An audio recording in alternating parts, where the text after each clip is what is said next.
Hello everybody, and welcome to this video, which is kindly sponsored by Squarespace. Now you can put a searchable database in Squarespace using a third-party tool, but I'm going to try and bypass that using purely the tools that are available to you in the basic website builder. So what I'm doing here is I'm starting a little blog page, which I've called the Dry Dock, as you can see. And I'm going to go in and just as an experiment, I'm going to put in the latest questions from the latest Dry Dock episode 275. And just correct a few little spelling, punctuation, and grammar issues there. Some very kind subscribers actually update me with the CSV of all the questions involved. So then I'm just going to go remove that picture. So I don't think we need endless repetitions of USS Oregon. And then we're just going to add a block up here, a blank block with a search. And then that search, I'm going to tell it just search this page, the Dry Dock page. And then open a tab, go to the website and put in Graph Zeppelin. And yep, look, it returns the result. Graph Zeppelin takes you to that episode. So that all works. And then just make some edits. And now all I have to do is create 274 other blog posts for all the Dry Dock entries. And then in theory, once that's done, you should have a page where you can search for all Dry Dock questions easily. So if after all these little mini tutorials I've been doing, you think you could build a website for maybe ideally naval history purposes, but you never know, you might want to do it for some other reason, then head over to squarespace.com/Drakenfell. You can get a free trial, and once you're ready, that little link will give you 10% off your first website or domain. So thanks once again to Squarespace for sponsoring the video, and on with the main show. Just a quick heads up before we go in, everyone. There were a few audio issues thanks to a slightly dodgy internet connection somewhere along the line. I've done my level best to make edits and audio restoration to it. There is a little bit of audio artifacting left in the background. It's nowhere near as bad as it was to start with. But yes, don't write in the comments, there's a little bit of a buzz occasionally. Yeah, I know. Trust me. This is after a lot of work. Nonetheless, I think it's still a very enjoyable interview. Hello everybody, and welcome to another video. Today we are going to be discussing in a bit more depth a rather interesting ship. Depending on what time period you're looking at, you may know her as the USS Phoenix, the General Belgrano, or one very particular name which was just in the middle, which we're going to talk about during this little discussion of ours. But of course, we, as you might guess, have a special guest who is over in this direction. Now, unfortunately, this was one of the bits of audio that was irrevocable. So just to fill you in, this is Ricky D Phillips. He is a Falklands War historian specialist, and he is going to talk to us about the ship in question. And now back to the interview. Excellent. We're very glad to have you here. And we're going to go through fairly standard format. We're going to use some 10 questions. I'll ask some of the questions, and of course, the guest who's done the specialist research into this will do most of the talking because, well, having written the book, which I have my copy, if I don't displace the rest of them, my copy here, Phoenix and Belgrano, The Life and Death of a Warship. So, let's begin with, given the rather often contentious nature of discussions around the Belgrano, what prompted you to write this book about her? It's a great question, isn't it? It's I don't think any author sits down and says, I'm going to write a book about this. They tend to just happen, and certainly they do for me. You know, you start playing around with a few notes, with a few questions, you find something out, you follow that. I always have a saying that if you have a concept in your head, which I have thousands run through my head. Oh, there's a book in that. There could be. A lot of them just go by the wayside. But occasionally, you know, I always say if you're laying awake 3 nights later, still thinking about this, and you gotta write a book, that's a year of your life. And so I had this idea about the Belgrano. I think it was just one of the things that I was looking. Something had come out. I forget what it was, and I was looking at all the. Some person said, "Oh, it was this. It was a war crime, and it was done to ruin the things we'll probably get into later. The Peruvian peace plan, and it was going back to port, and it was all sorts of things. And then someone else piled in with a different opinion, and it was what social media gave us, of course. Oh my God, you disagree with me? I hate you forever." And I thought, wow, you know, when you generate this much opinion and received knowledge because someone else told me, so it must be true. There's a lot in this, and so it's obvious that when you get a subject, if nobody really cares what happened or what the answer is, no one's going to buy that book. But if it's a question and it's a subject that generates contention, that generates heat, that generates things that people don't know but want to know, people want to be right about this subject, that is kind of a book. And when I started looking for source material, one of the things that I found was that Belgrano herself hasn't really been the centerpiece, if you will, of a book until probably what I'll discuss again later, this one here, The Sinking of the Belgrano, the book by Gavshon and Rice. That's January 1984 that came out, and this is original first edition paperback. This book caused so much of a furore, Michael Heseltine brandishing the book, there will be no Watergate here, which of course certain wits went to turn that into Underwatergate. We're never short for a quip or a story or something. And then I started to realize that Belgrano, sometimes when I'm playing with the format of a book, I just start writing intro. I'm spitballing. I'm seeing where this is going, and it's something that I wrote that Belgrano is a bit like the Titanic. It's only famous for sinking.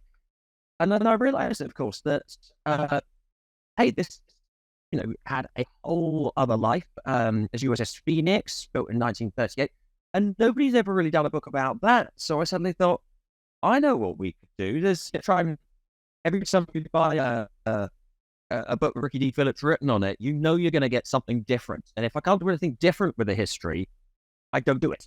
I don't just write what everyone else has written. I always do new history. And I realized that this is your format. This is exactly where we're going. So Phoenix and Belgrano, let's not make it a ship that's famous for sinking. Of course, that's the salient point in any study of Belgrano. But I realized you could do so much more with it. There's 2 books that haven't been done. A history of USS Phoenix, a history of Belgrano, which will give this up. And of course, we have to focus on the sinking as the important point, but let's get it right. And it just, you lived it about there in the background. I mean, I didn't actually have a copy, which sounds ridiculous, but after a year of writing something, you're a little sick of the size of it. But it's a whopping great big book, isn't it? It's a really big book, and it was never envisaged to be anything like that big, but it literally just has everything in it. And the more I wrote, the more I wanted to write, the more I found out. As many of these books do, it just became a thing of itself, if you will. Yeah. Well, that sounds like it's a very good place to start from when it comes to writing a book like this, because of course, as we said, it's the sinking is subject of much debate online. So starting from a perspective of, this is an interesting thing that people haven't really written that much about, is probably one of the safer places to start from, as opposed to where some people might have done. So getting into the ship herself, obviously she's brought into service with the US Navy as USS Phoenix. What's her original design goal and projections in those circumstances? So a lot of it comes down to the Washington Naval Treaty. So there was something of an arms race, particularly United Kingdom, United States, and the Empire of Japan, and it was getting silly. It was getting very silly, and people were building bigger and bigger. And there were several treaties. The idea was to limit what one could build. And if we're all pretty much of a muchness, this can't go stupidly out of control. And so, of course, things like battleships and battle cruisers and regular cruisers. Light cruisers became a thing, very much a thing. And we said, right, what we're going to do, some ships were limited by the amount of ships you could have. Some said, you can have any amount of ships, but this is the maximum tonnage of that shipping class. So you could have, 20 really little ones, or you could have 6 really, really big ones. Often they were limited by either the weight limit or the size of guns they could carry and things like that. So looking into light cruisers, this was obviously something that they could do, heavy cruisers or regular cruisers, if you will, everyone had those, and they had different things. But light cruisers was, we don't have an amount. This is brilliant. The other ships, you've got an amount. You cannot build more than ABC. Light cruisers, build as many as you want, just within a maximum overall weight limit. And this really gives a lot of scope for interpretation. And we're playing with lots of different formats. What changed was that the Empire of Japan brought out a new class, the Mogami class. Now, the Mogami class was essentially Japan saying, let's take on America. Now, the USA had spies in Japan, but actually probably their biggest spy network was the United Kingdom. We were very good on what the Japanese were doing. And the Mogami rewrote everything the Americans were thinking about. So the Americans literally saw what we gave them from the Mogami, and they took every bit of research, every design brief, everything they had, and said, that's going out the window. Look at this. It was a monster, the Mogami class. It was well over anything like the tonnage limit. I think that the British intelligence, and we sent it off to our chief naval architect, they said either the Japanese are building their ships out of cardboard or they're lying, which of course they were lying. The Mogami class had 5 turrets, each 3-gun turrets, all 6.1 inch. So it has 15 6.1 inch guns. This is a monster. And the Americans said, we have to match this. We cannot have less than 15. Now, they did try lots of things, quadruple turrets and various things like that, and lots of different design briefs and playing around with it. In the end, the Brooklyn class is what they came up with, which was the direct competitor. In many, many ways, it was better than the Mogami. The Mogami did actually have a competitive advantage, which was that the Japanese never, ever actually were going to keep this as a light cruiser, and they very cleverly designed it so as all 5 triple 6-inch gun turrets can simply be removed and replaced with a great big double 8-inch. So it's going from 15 6.1-inch guns to 10 8-inch guns. People said, why didn't you put triples on them? Too big, the recoil, the weight on the structure and everything else, of course, packing ammunition. So these were light cruisers that were also designed to be upgraded overnight into a heavy cruiser, which is exactly what happened, by the way. The little triple 6-inch guns, for people who don't know this, I'm sure you do, of course, as a naval historian, but the triple 6-inch guns that they took off of the Mogamis, you would find them on the great big, very famous, of course, Japanese warships, Yamato and Musashi. You've got the big 18-inch guns, but if you look at front and back, they've got these little triple 6-inch turrets, so they're actually off the Mogami class. They actually did put them to use. But coming back to the question, the Brooklyn class was designed to take on the Mogami, but these were designed, probably the most well-designed ships and purpose-built designed ships down to the nth limit the USA could produce. It was an absolute miracle of naval engineering in so many ways. And of course, she enters service pretty soon, just before World War II breaks out. Pretty much one of her first major deployments after a bit of working up, etc., is to the Pacific Fleet, which means, of course, she's present at Pearl Harbor on December 7th, 1941. So what happens to her in that battle, in attack, I suppose?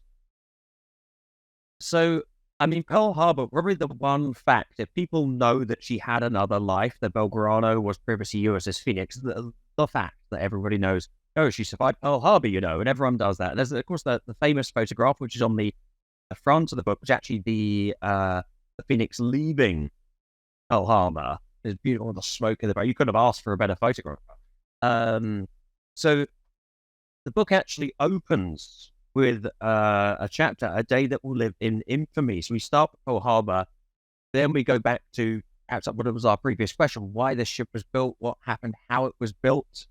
You and I, of course, we discussed this earlier. We both qualified in engineering. I mean, it's good fun when you're an engineer to get into all this. So I really did put all that, and then I get us on track with the story. So Pearl Harbor happened on a beautiful sunny day, a quiet day. Nothing was going to happen anywhere in the world, and then, of course, catastrophe hit.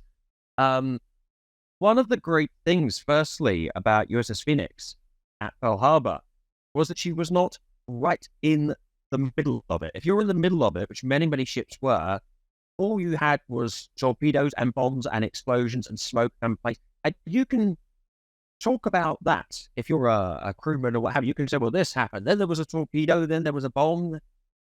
But Phoenix is slightly further out on the periphery. And this means she has a much more of a grandstand view. She can actually see what's happening. And of course, her crew were up there telling the story. And the second they realized things were going bad, they manned the anti-aircraft guns. There's a lot in the book that explains why the Japanese attack was so successful, not just in terms of radar and what people thought the radar was. They thought maybe it was faulty. It's probably nothing, with the famous glance, of course. Most of the anti-aircraft guns were training rounds. Because, it's training. You could get some guy doesn't know what he's doing, could blow us all up. So they would only explode at quite a distance from the ship, which, of course, that means when you've got Japanese aircraft coming in very, very close, unless you get a direct hit, you're basically just shooting lead into the air. But she did an incredible job. I mean, she fought off the Japanese, was zoning in on one ship that the bow was on fire, blown up. It was slowly sinking into the water, and the captain is trying to plow it into the land, basically on the side of the basin. Pearl Harbor, of course, in a big basin. She's trying to plow it to land, stop it from sinking. And like a swarm, the Japanese planes they see this ship going down, and they think, right, let's get that, let's finish it up. And the Phoenix basically comes to the rescue, and nobody knows. You got torrents of fire going up in the air. A lot of people claim the same hit, but she was certainly instrumental in 3 very pivotal takedowns. She could have taken all 3 of them. I think only one of them she's credited with. I read, coming back to the opinions that people have, certainly the wrong ones that you read. I read recently, chap online said, USS Phoenix was sunk at Pearl Harbor, he said, and refloated. Didn't happen. A lot of other people say she survived unscathed. Also didn't happen, but almost. Her sole damage was a 20mm cannon round had gone through one of her fire directors. It was an American round, it wasn't even Japanese. People were spraying fire everywhere. She got a 20mm round through a fire director, and one of her 3-inch secondary guns blew the lighting out. So that was literally the only damage she sustained. And of course, even when you're looking at this, World War II not being my first port of call in history, of course, there's a Falklands War history. My first thing was, she didn't have 3-inch guns. She had 5-inch guns. No, she didn't at that point. And in fact, there's a whole thing, the upgrades that were done to these ships as time went on. But she only had these 1900 era 3-inch guns because they hadn't got the secondary armament ready yet.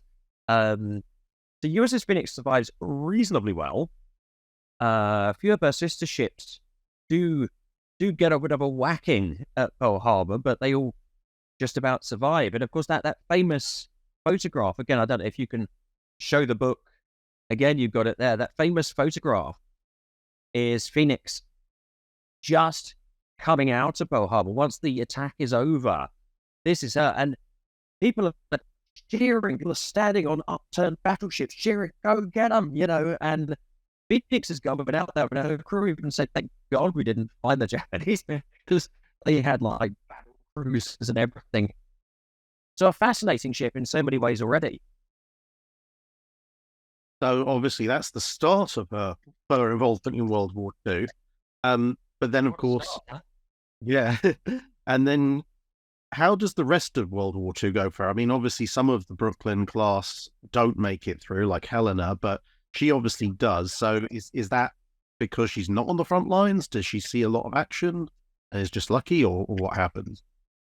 You used a great word there, lucky. One of the things that she was called, I mean, her crew used to call her the Foo Bird, was what she was called, but she was well known as the Lucky Phoenix. She was probably the luckiest ship you could have seen in World War II that was actually very much on the front line. And as you say, yes, Helena gets hit, of course, by 3 Japanese long-lance torpedoes. There's a wonderful contrast, of course, or comparison, because she's hit in the exact same places as Belgrano, as she later becomes his hit. Well, she's hit by 3, not 2, but we even talk about the differences in torpedoes and what happened.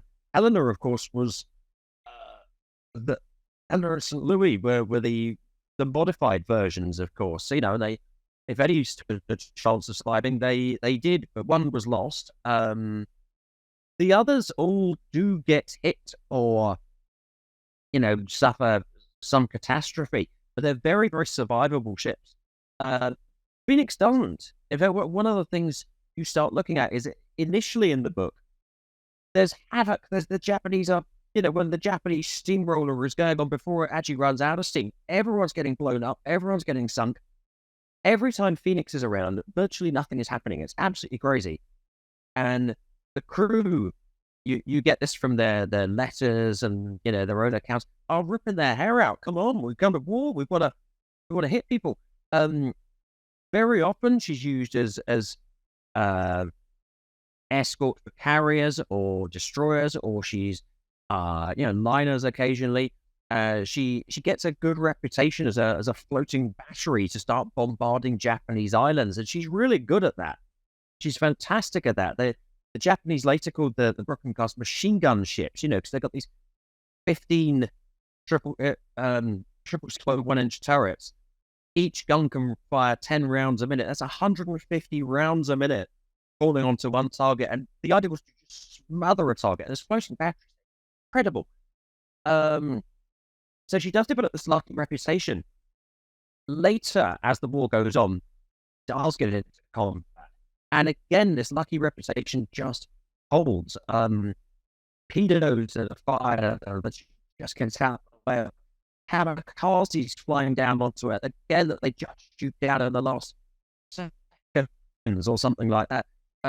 She lost 1 man killed the entire war. A Japanese dive bomber dropped a bomb, landed just off the stern, and it exploded or deflagrated, as we say. You know, the casing went everywhere. 2 men were injured. 1 man was killed. The only man killed in the entire war. But she does go back to this floating battery. She takes part in loads of the battles in the Pacific. It was so many to look at. But she does get her chance in battle, of course. The Battle of Leyte Gulf is known as the biggest naval battle of all time. I know that's conjectured in terms of size of ships or manpower or what have you, but considered the largest naval battle of all time. And there were a few different battles within the battle, and the Battle of Suriego Strait is part of that. And there's this wonderful moment, of course, where there's actually a Megami class coming towards her, and it is the RJM Megami herself, kitted out as a heavy cruiser. And even I, writing this, I'm like, yes, it's going to happen, isn't it? It doesn't happen. It's really annoying. But what she does mean, she's probably the first one to open fire at the Battle of the Suriego Strait against the Japanese battleship Fuso. The Fuso is an old ship, but she has got big, I think, 14-inch guns. If probably that's correct, without reading my own book. I can't remember it. I'm sure it's 14. She's a big battleship. And Phoenix opens up this machine gun ship, smothering it in rounds, and just starts battering it into atoms. Of course, then torpedoes start coming in from all sides. The Fuso, a 1,600-man crew, I think 10 men lived. That was all. And she gets her battle. And of course, then she goes on. She goes back to floating battery. She goes into dry dock and has refits. She comes out. There's more kamikazes. There's more torpedoes fired. She still survives the whole lot. She picked up a lot of survivors from the Bataan Death March. And again, the crew talk about what they saw, how they saw it. And they're not always at sea, of course. The crew go on land as well. So it really is a fascinating World War II history, seen from lots of different angles, all throughout the Pacific. And it was a wonderful piece of history to write, to experience, to hear the words of the men who were in it as well. And then, of course, we reached the end of World War II. And although the Brooklyn class were relatively new ships in the run-up to World War II. They've kind of been a little bit displaced by the Clevelands and their variants and the slightly abortive Worcesters. And of course, they've been run quite hard during the war. So, like other US ships, they end up going into reserve pretty quickly. But of course, Phoenix ends up in Argentine service relatively quickly for the Cold War. How exactly does that come about? So the United States, obviously, they built 9 Brooklyn class. Helena is lost. They're down to 8. Now, I should just say, when we said earlier that these ships could take a knock, give you an idea, one of them, trying to remember which one off the top of my head now, was it Nashville or was it not? Is hit by a Fritz X guided bomb and survives. Now, just to put this into perspective, my great uncle Jim was on the destroyed HMS Janus off of the Anzio beachhead, and HMS Janus was hit by a Fritz X guided bomb. A few people said it could have been an HS-292, but I believe it's a Fritz X, and it cut HMS Janus in half. One bomb. I think like 2/3 of the crew died. My great uncle Jim got off the Janus and survived, but this ship takes a hit and keeps going. I mean, yeah, a bomb that would cut a destroyer in half, it takes a hit and it keeps going. So that you can see they're very tough, and they are repaired and they are brought back into service and they are modified. So what you've got at the end of the war is 8 of these, and it's almost a kick in the teeth, I suppose, particularly when I'm writing it, and obviously I've traveled with this ship so far. There's just this stamp no longer needed for defense of the United States. And they come up with this idea, of course, it's after the war. Suddenly it's the United States. Communism. It's the 50s. Communism. It's a very real thing, it's going to come and get us and our thing. And so they decide that communism is going to come in through the back door, through South America. That's where it's going to happen. That's the weak link. And so we need to help them out. So they decide to keep 2 ships themselves and sell 2 each to 3 South American countries. So Argentina had 2, Brazil had 2, Chile had 2. One of the weird things, I mean, Brazil really got the better end of this. It did get a St. Louis, which was the modified one. It's got torpedo bulges, it's got upgraded anti-aircraft, everything. So Brazil probably got the better end of this. Argentina, a lot of people don't know, of course, that she had 2 cruisers.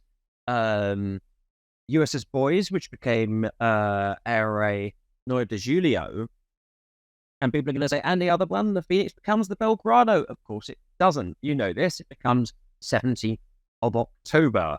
I'm not even going to attempt to say 17th in Argentine Spanish, but 17th of October is her original name. This comes down to People's Loyalty Day and lots of things. Again, I described why she is what she is and what she does in Argentine service. Of course, there's a lot to do with Perón trying to propagate his own legend and everything else. So this is how they get sold on. And of course, the Argentine Navy, I even look into this. The Argentine Navy really doesn't have anything until the very late 1800s. And suddenly there was a South American arms race. And I do go through the ships they had and what they had and where these Brooklyn class actually fit into the overall plan of what Argentina was trying to do. And they fitted in incredibly well with the rest of their Navy. Probably going to lead us on to another question, isn't it, that? Yes. Yeah. So, but for those of you who are wondering, I'm going to exploit my half Bolivian heritage. 17th October, 17 de Octubre. You can see why I'm not going to say that, can't you? Yes. Yeah. Well, it's the same as when I try and pronounce French names or Russian names, especially the Russian names. I get a lot of comments. It's like, nice try, but also hopelessly wrong.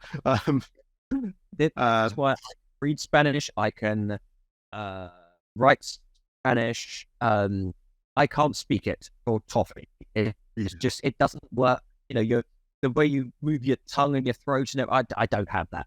I can't. I get laughed at. So I suppose I can't say it back. Yeah. So we've established she's now in Argentine service. She's got her new name. But then, of course, she changes name to General Belgrano. And she also receives quite a extensive refit during this early period of her service with the Argentine Navy. So how does all of that come about? So, and again, of course, it's all in the book, what the ship did, how and why. Argentina was always a country where the Army and the Navy and the Air Force were very, very separate entities. Now, we might think of our own military or perhaps the United States military. Ultimately, it's the military. It's, it's one thing. There's three different branches, but there's one thing. Not in Argentina. It never really did gel. A lot of people thought the Navy was the place to be. But, the Army, of course, is the bigger unit of the lot, and that holds great sway. And now they've got more of an air force, of course. And Perón, the Argentine president, had been incredibly popular. And then he really fell from favor. He changed a lot of policies. He nationalized a lot of things. This was really the start of the economic decline that we see today. There is a reason Argentina is in 150-something% inflation, and these are Peronist policies. Argentina was once one of the richest countries in the world. People are really starting to see this go down, and there's a revolution, and the Army. I've always been on the side of the president.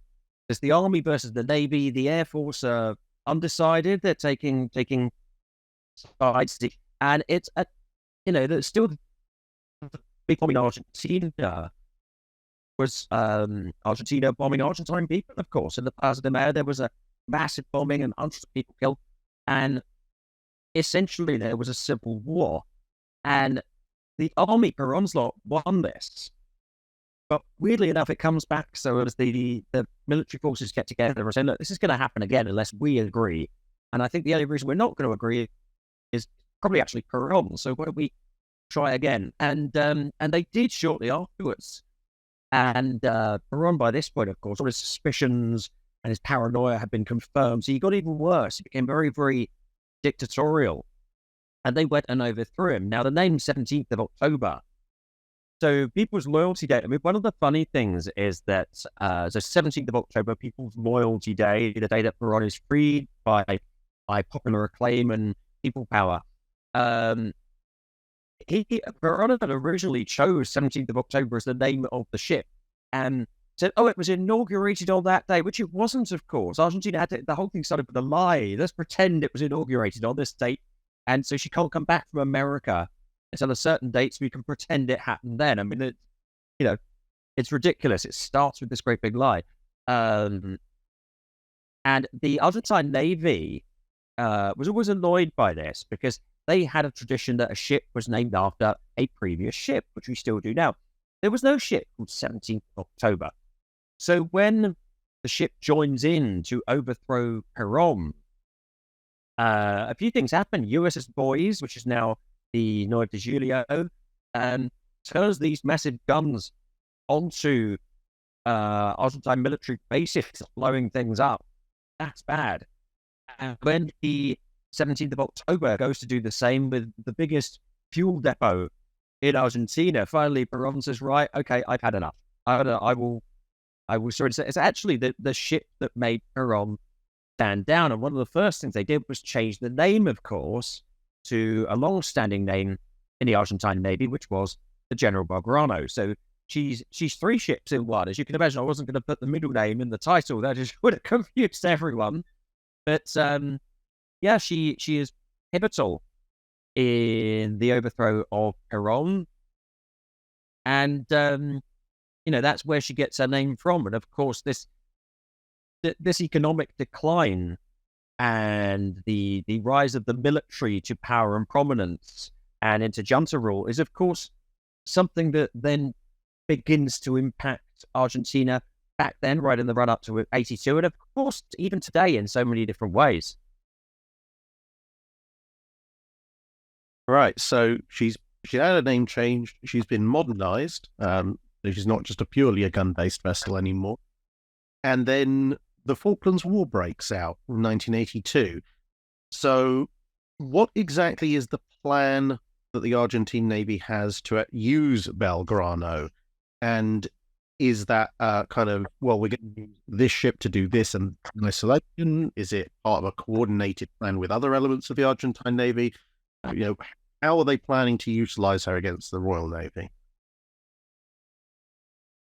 Well, I suppose, firstly, just coming back to something you've mentioned, my apologies, I didn't address it in the form of a question about modernizing the ship. So a lot of people still think she had Exocet missiles on her. She didn't. They were dummy launchers that were built up during the Beagle Channel crisis with Chile. So she didn't have Exocets, but you can see pictures and go, yes, she has. They are dummies. She is Argentina's first missile cruiser. She has Seacat surface-to-air missiles. She is modernized. In fact, what happens to the former USS Boys, which becomes Noita Julio, they essentially stripped it for bits to keep the Belgrano running. So it was Noita Julio, having had a wonderful career as USS Boys, ends up at days as a rotting, rat-infested prison hulk, which is a terrible end for a lot of people. But Belgrano goes on to anything they can do, anything they can improve on this ship. The British before the war referred to her as a clapped-out cruiser held together with baling wire. It was a bit of propaganda, if you will. We like to think of it like that because actually it was quite worrying. It's got big guns. What people forget, what isn't out there in the mainstream that you won't find, is that on top of having a lot of systems improved and patched and bypassed, whatever you can do to keep this ship going, is that she had new guns. The one thing they could do for this ship without ripping it out and starting again with all the electrical systems, we can give her new guns. And this was not a simple rebore or anything. These were new guns. They were called Hoffman guns. Hoffman were the people who, Ironworks were the people who made the great big 155mm, what they called Sighter guns, field artillery for Argentina. And they actually did whole new guns for the Belgrano. And the range was massively improved from any original design specs as well. And you just don't read this. So it's very important to point out the fact that the ship is potent, very potent. In a right environment, she is heavily potent. She can take a hit. Our ships cannot. And she can outrange them and out-hit them. What's her job in the Falklands War? Well, virtually everything that floats, as we say, goes over to the Falklands, apart from the Belgrano. She is still refitting. She'd had these sea trials, new guns performed really, really well, everything else. But she came back in, a few boiler problems, a few other bits, and they patched her up best they could.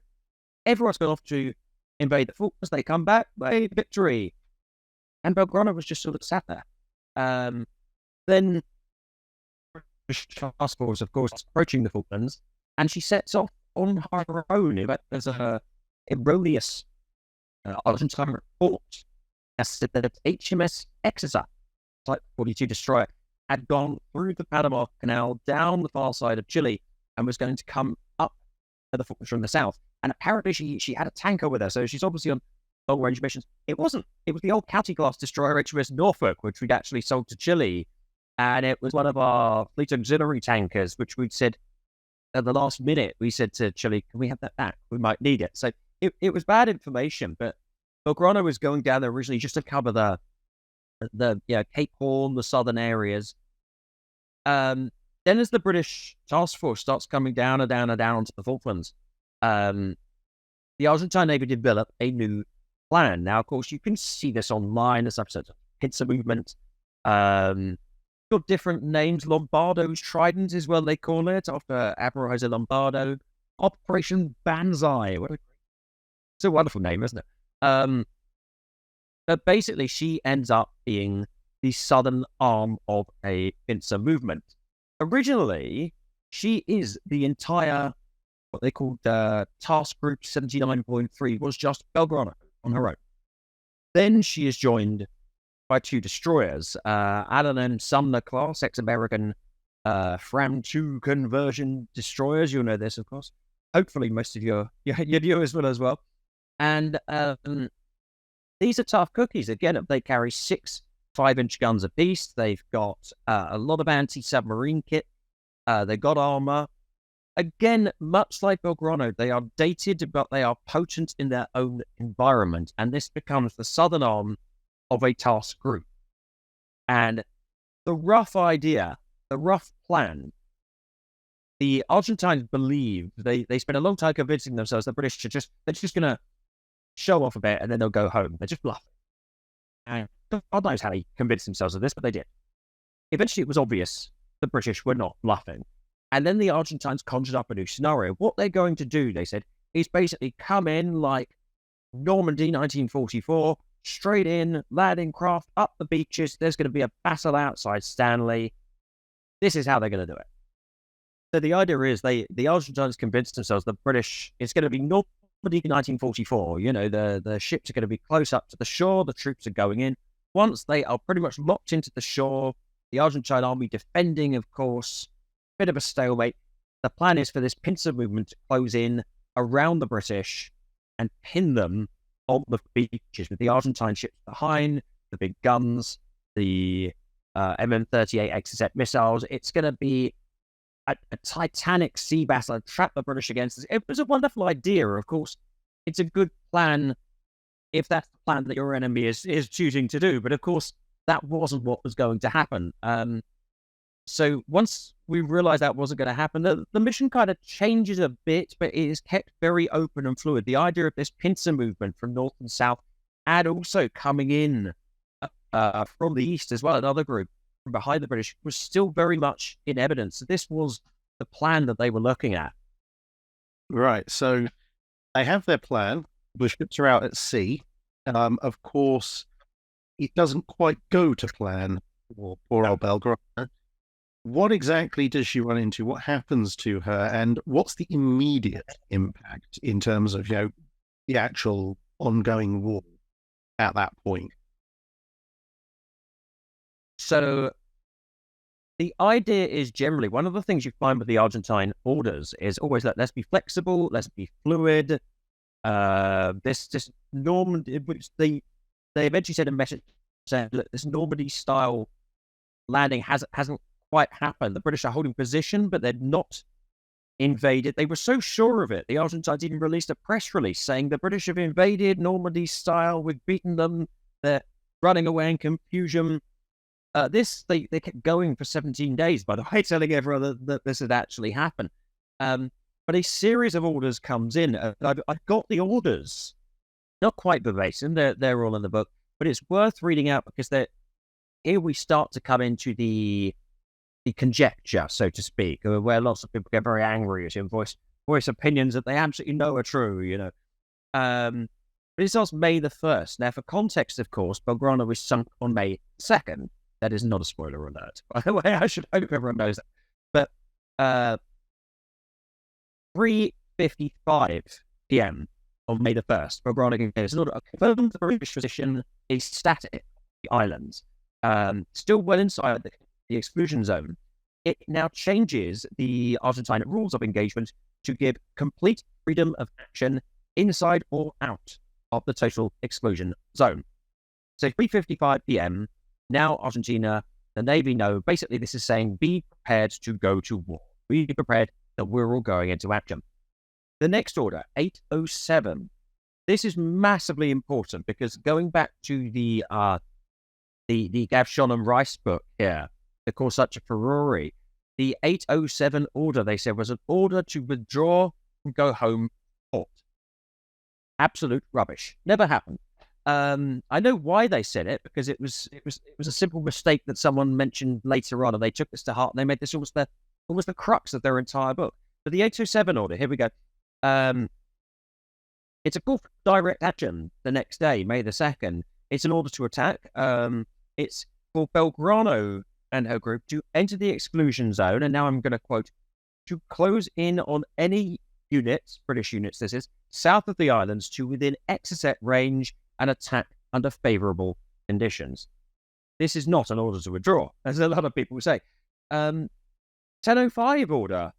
So Belgrano by this point and her group are still there south of the Falklands, and they are heading east.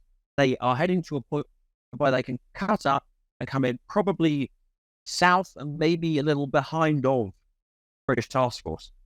Of course, by this point, they are being tracked by HMS Conqueror, the British submarine. The 10:05 order reiterates the previous one, the 8:07, and it says, approach the enemy and to wear them down through missile attacks, taking into account air threat. First time air threat is mentioned. So the British are receiving these orders. We're getting these orders, and we're sitting there going, well, of course, the exclusion zone, we can't do anything outside of the exclusion zone, essentially, although we've said we could. We've warned Argentina, anything outside the exclusion zone, if it's a threat, we can and will deal with it. That wasn't the rules of engagement we gave to our own ships and submarines. And people forget this, that the total exclusion zone did not necessarily match what our own rules of engagement held us to. And this is one of the biggest points of contention. Did Belgrano at this point sound like a threat? Probably.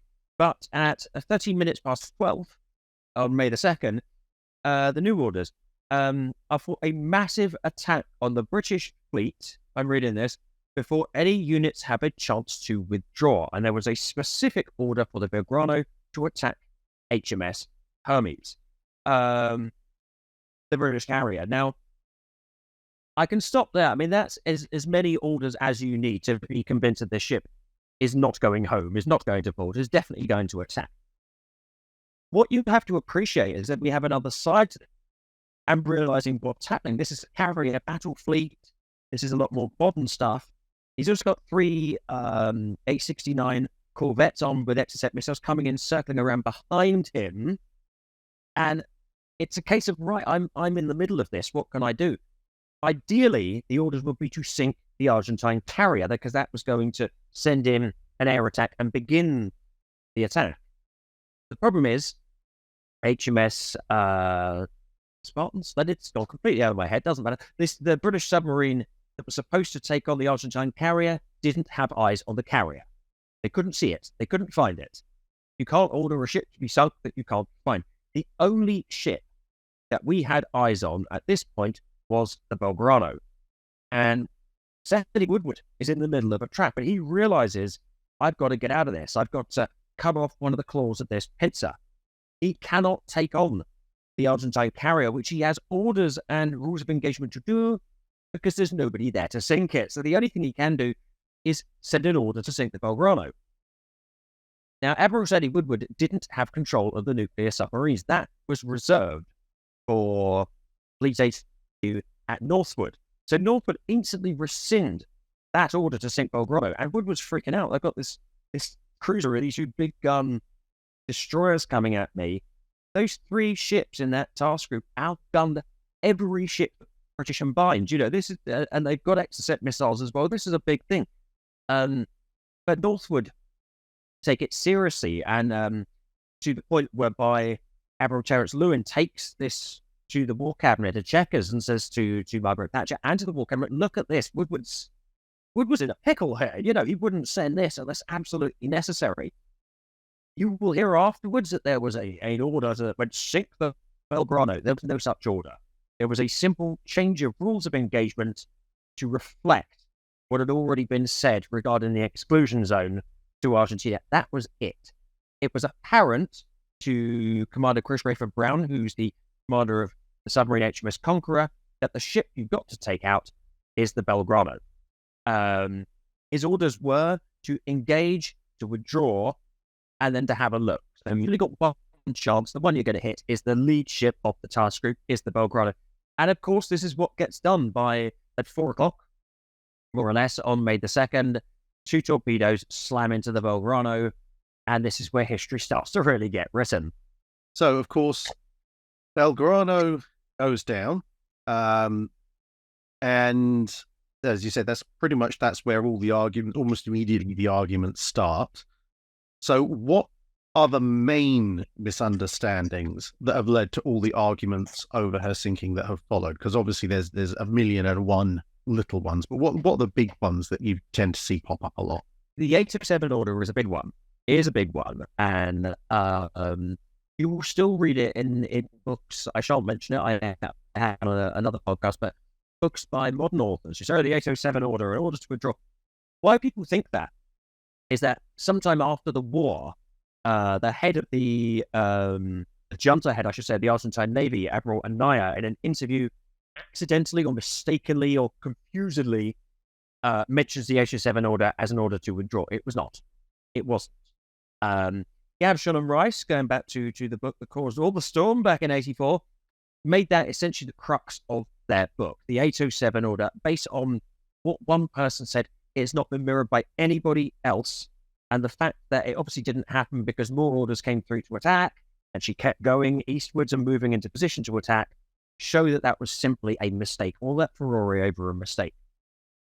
Big one of the biggest ones, but probably one of the most common, again mentioned in the Gavshon and Rice book, is it was done to ruin the Peruvian peace plan. That's, I said, sink the Belgrano to ruin the Peruvian peace plan. Now, again, this was a massive thing in the Gavshon and Rice book, and again repeated in modern books as well. And it's rubbish. So the Peruvian peace plan did stand probably a better chance of working.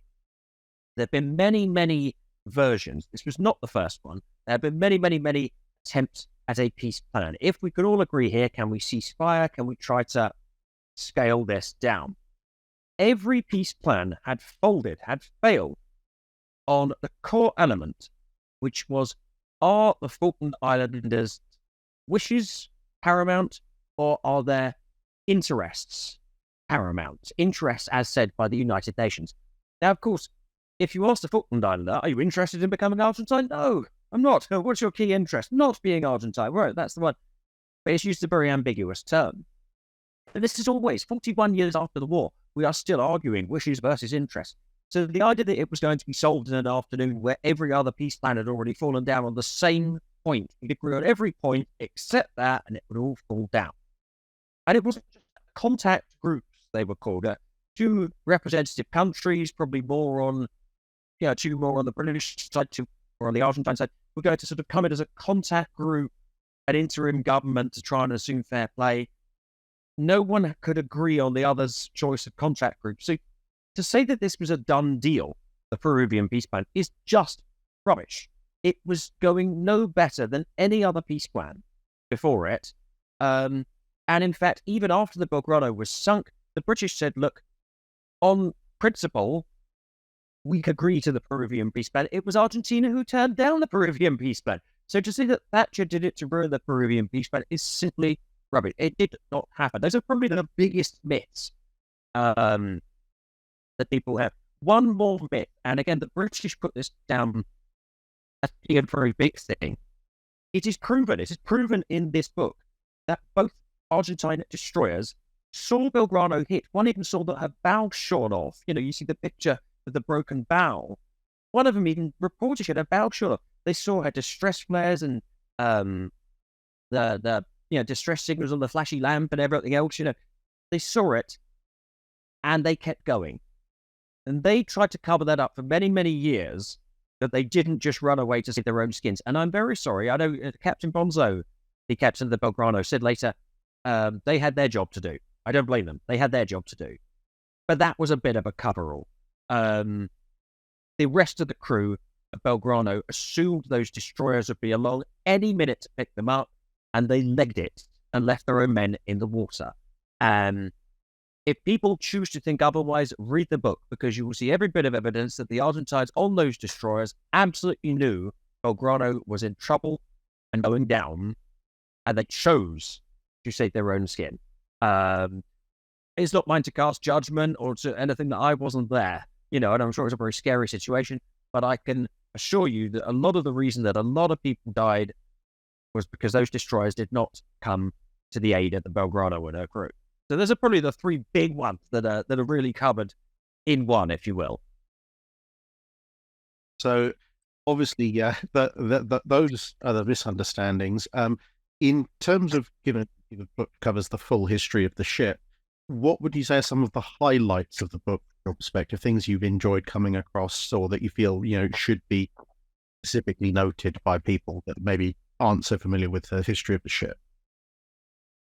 I mean, certainly, obviously, the design and the redesign and the modifications. She was an old, clapped-out cruiser. She wasn't. Let's have a look. And I've gone through every single engineering reports and everything else that will show you exactly what was done to the ship and when. It's also incredibly good. The Conqueror report is used in it an awful lot. And looking at Commander Chris Rayford Brown, you actually get a feeling of what it's like to be in a submarine, to hunt a ship. So we do it from different angles. So I love the technical stuff. You and I were speaking before we turned it on for everyone else to see, of course, that we both studied engineering, and it is wonderful to get into the technicalities. You don't have to be technical to read this. You can just go with the narrative. It's got so much to it. If you wondered how Pearl Harbor went, that's it. If you were studying just the Pacific War, this would be it for you. If you were studying ship design and naval architecture, this would be a great book for you. If you were studying, Argentine post-war, post-obviously Second World War politics, great book. If you're looking for the Belgrano, the story of not just the war, but also being hit, what it's like to be sunk. I think the humidity highlights my book. Of course, one of the things that a lot of people know who buy my books is that I include a lot of secrets. We love secrets. If you buy one of my books, there's always quite a few things that nobody else has got. And this is kind of full of them. So you will read how New Zealand actually helped us out with the communications on Belgrano. You will hear how the United States helped us. People used to talk about satellite photos. The American there were none, basically. There were 2 satellite photos in the entire war sent by the United States. One was from what was called the Landsat, which is a weather satellite. And the only reason we got that photo is Argentina had a long-standing agreement with the States to use the Landsat, and they conned them out of a photo. And the Americans realized what they'd done and gave the photo to us as well. I said, look, parity, this is what they've got. And there was one more satellite photo, that was it, of the Argentine fleets or Navy in port after the war, which is no good to us whatsoever. We did, however, have lots of photographs of things during the war. People said, well, they were satellite photos. They weren't. It was an SR-71A Blackbird. That aircraft that we all had on our wall and the posters back in the 80s. Lots of SR-71A Blackbird. You will read a lot, more than has ever been put in one place in the notes of this book, talking about the use of the Blackbird. And there's a lot more to come. You will read in part something that's hopefully coming out in the press very soon, so I'm not going to read it too much, how the Royal Navy didn't really think that we were going to win this war. In fact, the Woodward, Admiral Sandy Woodward, was told that he was going to be the man to carry the can for a British naval defeat. By the way, you're expendable, so you can be gone afterwards, and don't worry, mate, we're not going to miss you. Sorry it had to be you, but it had to be someone. Off you go. Go lose a war. Thank you very much. And there's very good reasons for that to have happened. This also, of course, affects Woodward's decision-making. You are seeing the Belgrano and these destroyers come at you with big guns. Suddenly, those words that Admiral Fieldhouse said to you, that you are going to carry the can for this annihilation, those words suddenly become very real. They very much affect what you're going to say and do. And I'm really hoping that the British press should be out with this shortly. There's an exclusive there with a lot more details on that. And I was only allowed to publish that very, very recently, of certain circumstances and certain reasons. So I've held on to that for a number of years. There's more to come in a new book covering that and a lot more secrets, but this carries a lot of stuff that, again, the powers that be, what have you, perhaps wouldn't want us to know. I was once told, of course, that by someone very senior, that if we knew the entire history of the Falklands War, we could take every book, rip it up, and start again. And without ripping books, I'm trying to add to our knowledge of this by saying what we actually do know. Very, very different from what has been written, the British knowledge on the Falklands War for the last 40 years. So with that in mind, obviously, as we said, I have my copy. But if other people want to get their copy of either this book or any of the other books you've written, where can they go to find them? The world's biggest bookshop is Amazon, and that is always going to be the world's biggest bookshop. I always say to people, if you're on Twitter, come follow me. It's at RDP History. you will find me. Oh, just put Ricky Phillips Falklands or something. Just type in Falklands. You will find me. So Amazon, all the links, you can just Google it. I keep all the links for all my books, of course, right on my my Twitter page. You can find me, Ricky D Phillips author, on Facebook. You can find me other places, but always Amazon. One of the things that happened when I wrote, obviously, I'm famed for the book First Casualty. That was the it still is a huge seller. It outsells everything. If I write 1,000 more books, I should always be the First Casualty guy. One of the things that happened is my original publisher, Navy Books, when I wrote Casualty, was that they got threatened by the MOD, Secret Intelligence Service. My publisher was threatened with jail, threatened with a D notice, was threatened with all sorts. He'd also been a submarine commander during the Falklands War, so you imagine what he signed. And we were offered this deal to write a very sort of a muted version, which had to be sanctioned. And the MOD and SIS actually said the words when I wrote First Casualty, "You can't write that." And my publisher said, "Why not?" They said, "Because he's right. Where did he get that from? It's classified. He's not allowed to write that." So, of course, in the end, my publisher decided to sell his business. As this was happening, I bought the rights to First Casualty from him. And from then, I have never, ever, ever given up my own copyright ever again for someone else to represent. And I've seen other authors said, "Well, I wrote that in the book. Someone's changed it. No one told me that this would happen."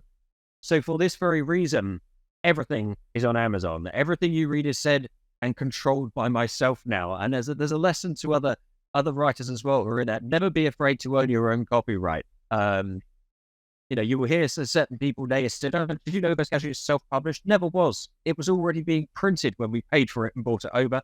It simply had to happen that way. So Amazon, find me on Amazon, the world's biggest bookshop. That is the best way to do it. Right, yeah. And of course, well, as anyone who's watched the channel for any length of time will know, I love tweaking the noses of politicians and various other people who think that they know better than we do, and think they should tell us what to do and what to know and what not to know. So, in that vein, what's coming up next? What other things can we look forward to that will make certain people in tweed suits very angry? I've worked out I probably only got another 1 to 2 years of Falklands authoring in me, unless I get something really, really big. My sludge pile is down to all the really interesting things. And so, there are things that I find this and I keep these in a big stack and what have you, and all the really interesting stuff is what's left.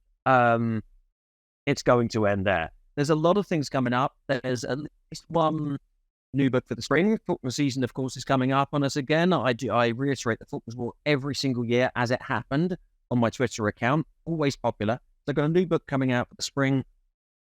I don't know if the big one, the one that answers every question, is going to be this December coming. Not obviously December in a month's time. I'm not that good. Yeah, it's going to be December 24. Could even be December 25. There is a lot of stuff coming out. And it will take our knowledge of the Falklands War to next generation level. All those ideas that you'd have to rewrite it to start again. I can't rewrite the Falklands War. What we know happened. But this is the Falklands War we didn't see. It's just been a long time in the making. I've been working on this for many, many years and just all my notes and everything. And I'm still finding things out. First Casualty is coming up to 7 years. I did something out last week before, which completely tells a lot of things from First Casualty. It just does it explosive. It just does it huge. It was a question I've asked myself for 7 years. I finally found out, and I'm the guy who wrote the book. So a lot of this stuff is coming out. There's going to be a really, really good book. So expect some new books coming up for the spring. Expect a really, really big explosive book coming out for Christmas 24 or 25. Let's see how I go. Expect some great news articles. One particularly that I'm working on right now that's going to tell you a lot more about the inner workings of the Royal Navy and how we planned to lose the war and very almost did. There's a lot of exciting stuff coming on. And of course, TV. I'm pushing that to get, they keep saying, oh, military history is not quite very popular these days. I don't know who's spreading this. Who is spreading this? There's this random idea. The military history isn't quite so popular, and of course I've done History Channel and BBC and STV up here in Scotland as our version, and lots of others. But there's a lot more on TV that I'm trying to get into and work with as well. So who knows where we're going to end up? Let's see if we can upset some more people before they finally catch up with me and shoot me, I suppose. But it's a really, really exciting next year ahead, and who knows from then on. So I'm really excited. The more people come and join in and see what's happening and be a part of it, just encourages me to do more until the point where I run out and don't have a single secret to feed you. I'm going to keep going. Awesome. Well, thank you very, very much. The information, obviously, a little bit of a spoiler alerts for some of the stuff in the book, but obviously it's, as I say, it's pick up my copy again. This is a fairly substantial work. It is 400 plus pages. Yeah, there's a lot of stuff to learn in there. So for anyone who's interested, obviously links in the description below. You can go and pick up your own copy, and hopefully at some point in the future we'll see you back on the channel when you've got some more interesting things to talk to us. I'd really love to. It's been a great pleasure. Thank you. Thank you very much. All right, see you everyone. Bye.